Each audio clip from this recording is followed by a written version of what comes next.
It's 2 a.m., and the big test is in 6 hours, followed by a guitar recital. You've been studying and practicing for days, but you still don't feel ready for either. So, what can you do? You could drink another cup of coffee and spend the next few hours cramming and practicing. But believe it or not, you might be better off closing the books, putting away the music, and going to sleep.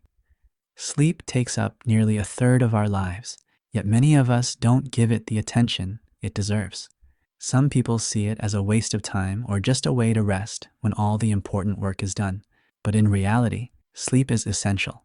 It helps the body regulate vital systems like breathing, circulation, growth, and even the immune system, which keeps you from getting sick. That's important, but you can worry about all that after the test, right? Not so fast. Sleep is also crucial for your brain. In fact, as you sleep, about a fifth of your blood supply is directed there. But what's really fascinating is what happens inside the brain during sleep.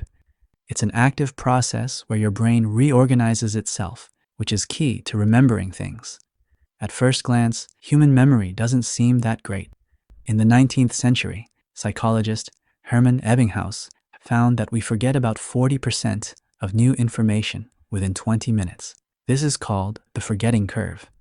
Luckily, there's a way to slow this down: memory consolidation. This is when short-term memory, things you just learned, are strengthened and stored as long-term memory, things you can recall later. A key player in this process is our old friend, the hippocampus. Its role in long-term memory formation was demonstrated in the 1950s by Brenda Milner in her research with a patient known as HM.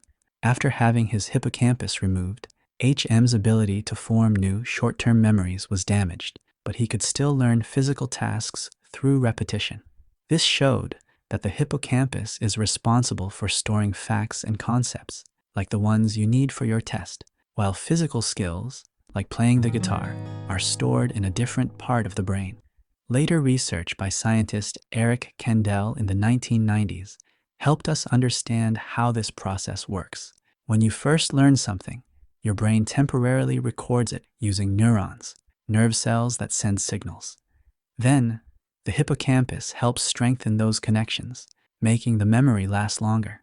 This process, called neuroplasticity, means your brain is flexible and can create new connections to store important information.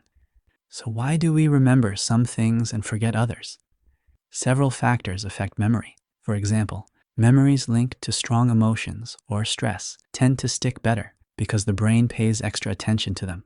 But one of the biggest factors for a strong memory is, yes, you guessed it, getting enough sleep. Sleep happens in 4 stages, with the deepest ones called slow wave sleep and rapid eye movement. Scientists have found that during these deep sleep stages, different parts of the brain communicate with each other, reinforcing memories and organizing them for long-term storage. During slow wave sleep, facts and concepts are temporarily stored in the front part of the hippocampus. Then, through repeated activity between the hippocampus and the brain's outer layer, these memories are gradually moved to long-term storage. So, if you want to do well on your test and play your guitar piece flawlessly, the best thing you can do might just be to get some rest. And remember, sleep isn't just a break from learning, it's an essential part of it. Prioritizing rest will help you retain information, improve performance, and keep your mind sharp. So tonight, give your brain the rest it deserves. If you found this helpful, make sure to like, share, and subscribe for more insights on how to optimize your learning and performance. And let us know in the comments, what's your best sleep tip?